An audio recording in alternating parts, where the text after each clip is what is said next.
you've like concentrated on this at moments in the past, and you've thought about it. You know, the curse that you hold, for those who call it a curse, it is tethered to the history of Katha, and the transformations have always been pulled by that massive white silver glow in the sky. Rudis didn't seem to have much of an impact. But as you've been focusing and been present and more conscious of these flares, there's always just like a little itch in your belly. Like you ate something that's a little off, or there's a bubble that's trying to force itself up to a burp, but you can't quite force it through. It's simple. But this time the itch gets stronger and stronger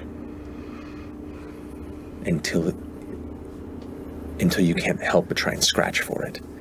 And your fingers go for it, and you scratch for the itch, and you scratch, and you scratch, and you pull, and you tear, and you tear. And those of you who are on the surface, which right now is Fearne and Orym, you especially with your perception, see Chetney begin to double over and kind of clutch his stomach. Chet, I'm gonna get about 25 feet away. Chet, can you talk to me? Okay. You have to pull. You have to be free. You have to scratch this itch. You have to scratch. There's no way. It has to be set free. It has to be free. It has to be free. The two of you watch as, from behind, he just tears the flesh away from his torso.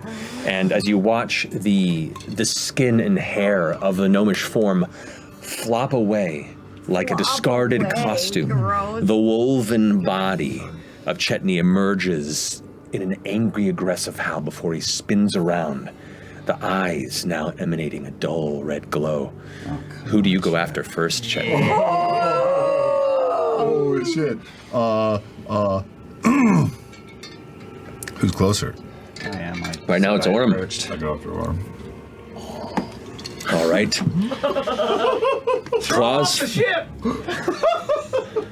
Claws free, go ahead and make your attacks against Orym.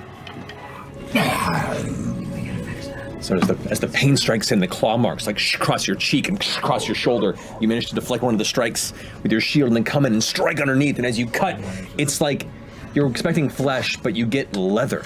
Like this, the hide is stronger than you expected. As you withdraw the blade, there is blood, but not as much as you expected for such a precise strike. Fearne, can you help me get a handle on this? Okay. So since you got the opening strike, I'm gonna have you both roll initiative just to figure out which of you two get to go in order. And I'll, after getting knocked back and slashing under the chin, I'll take my blade and then just shove it down through his foot into the deck of the ship. And hold the shield up in front of his fucking jaws. That's awesome. Are we by the side of the ship or center? Just so I don't... I'd say you're closer to the center. You may have been kind of close, not at the edge, but a little closer to the edge. Yeah, I was near the rail. Yeah. Okay. I'm not going to do that. Just kick him off of it. I could maybe get him off, but I'm not going to do that. I'm going to do a tripping attack. I'm going to try to knock him down. So I'm down here, put the shield up. I've just stabbed. I'm going to then yank it out and bring it and slash into the side of his leg and try to use the force of it to knock him down. So that is now a strength save. So I don't trip you down, you hold against it, but then I'm just going to yank and try to just dig a cut even deeper into your leg. This is the last attack. And that's the end of my turn. Finally, Like just slips turn between around. your legs and then hits you the shield in the back, and you just kind of like stumble forward into the center of the ship. All right, as we get to Fearne's turn, you hear Xandis go, what? We'll take care of it, it's fine. Okay. What you got, Fearne? I am going to take my staff and slam it on the ground, touch the top of it, and point it at Chet, and I'm going to cast Daylight. Yes! Okay. Yes, bro! I was thinking that.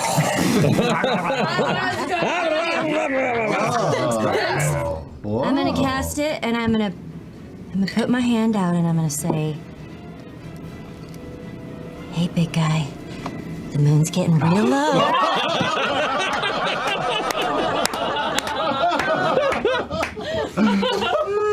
half out. Okay. You know what? I'll allow you to make another wisdom saving throw. Okay. As soon as the bright light hits and you're holding the daylight spell, you see him kind of recoil and wince and like almost like claws at the woven face, leaving these like trails of like light blood where he's almost clawing at his own eyes. And there's a brief moment where you see like the face go a little slack and the breathing go from a growl to a and you see this is having an effect, but then the eyes go back to red and the growl kicks in. Is that your turn? Does daylight do anything like cause damage, or is it It just? creates a 60-foot radius sphere of daylight, which can affect things that are affected by daylight or creatures that have sunlight sensitivity. But in this instance, Are we sleeping through all this? Is this what's happening right now? Yeah. Okay. yeah, everyone else. That was whoever was on the surface. Goddamn. Let me just see. Done. Dance with the devil and the red moon rising. What really happened till 2 a.m. That's my turn. I'm gonna just keep shining it on. All right, Chetney. Who do you go after next? I have a sword in my foot, right?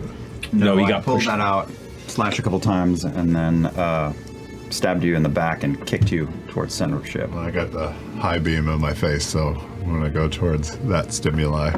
All right, so after Fearne. The first strike, the bright light, you kind of put forward the face and it kind of like strike out in the middle of nowhere. Now there's light in front of you and it's making the itch worse. You have to scratch it. Yeah, I'm just picking something and scratching at it. Correct. Got it. Okay. Yeah, this is There's no thought. just primal impulse and instinct. Feels good. You've been here a few times, but this is an odd timing. Got it. So with that, you manage to put the light out in front, and Chetney's claws are going wide and barely missing you, and then one kind of gets you in the middle of the stomach and chest as you kind of push away, and you can feel like the wound beginning to bleed beneath. Oh, that was a tough hit. Orym, you're up. Okay, Orym starts sprinting low in an arc around Chetney to Fearne, and grabs her, puts the shield around her big goat thigh and just sort of spins her out of the way, and I do bait and switch and get her behind me in front between the two, and I just hold in place, shield up. Chet, we're gonna hit you until you heal. Knock it off. All right. Finishing your turn, Orym. Fearne, you're up. Now, the daylight is not concentration, so you have that on the edge of your staff. The light is right there. What are you doing on your turn? Orym, what do you mean we're gonna hit him till he heals? We're gonna knock him out. Can you restrain, sleep, anything? Yes. Okay. Hold person. As the tendrils of your nature-based magic begin to extend from your consciousness and try and weave their way into the feral brain of Chetney, while they find purchase, there is only animal instinct within, and the magic is dispelled before it can reach the inside of his mind. However, you do have the daylight still up, which means make another standard wisdom saving throw, just one roll. With that, you manage to shake free this weird sensation. You were just overtaken with the need to scratch yourself, and the itch now fitters away. Oh, Woo! Wait, why? Why? cured. He pauses. There's one problem. What? I'm under a certain number of hit points. Oh no. So make another wisdom saving throw. I'm pretty sure that doesn't beat the DC. It does not. Yeah. So who are you going after? I'm between them. Yeah. I will go after the guy that ran like a jackrabbit across the ship. With an AC of 27. There's a brief moment where you see the beast fades from the eyes, and while the red is gone, There he is. Oh, the growl is still present. The wisdom saving throw is a DC of 8. I didn't get it. Yep. Oh, wow. The first two strikes that come through, you're just like Yeah. No, just the just deflecting with the shield, parrying with the blade, no issue, and the ferocity just overwhelms you at a point. Your defense ends up breaking back before one claw just comes down and like strikes you right across the side of the forehead and along the chin. And you now have that like heavy streak of warmth you could feel on the side of your face. Are we on me now? We are now on you. We're not gonna do this, Chet. Come on. I'm going to. You're below a certain number of hit points. I'm gonna Every turn, No, I don't know, but does he look fucked up is a question. I want to use my shield to do a tripping attack and knock him the fuck down. Okay. Nope, so you're down on the ground, and then I take my blade and I spin it to the hilt down and I go crack on your forehead. Ooh. I don't want to do lethal damage. I want to try to knock him out with this hit. Total of 9 total, non-lethal with the shield. Okay, reduced to 5. And then blade flips around, and then cracks right down on his forehead, I hope. And I'm going to then just move around his body so that now Fearne is there, he's on the ground in front of me, and I'm right there, ready for whatever comes next. You got it. Flanking him. Fearne, you're up. Take him down. You want my body, don't lie. It's 3 a.m. Well, all right. I am going to. Which one of these should I do? As you're preparing this, because you are still have the daylight spell up, go ahead and make another wisdom save. You do shake it free. You finally like the beast aggression that took over and carried through from whatever this odd influence was comes through. But you still have your turn. What are you doing? Take him down. I'm going to cast Entangle and try to keep him on the ground. All just right. in case. I'm doing this just in case these. Out of the wood planks that make up the deck, watch as these tethering vines and long stretches of gnarled roots just kind of begin to grow out and wrap around, and you just like shaking out of it, like instinctually pull back and tear out of them. The fuck?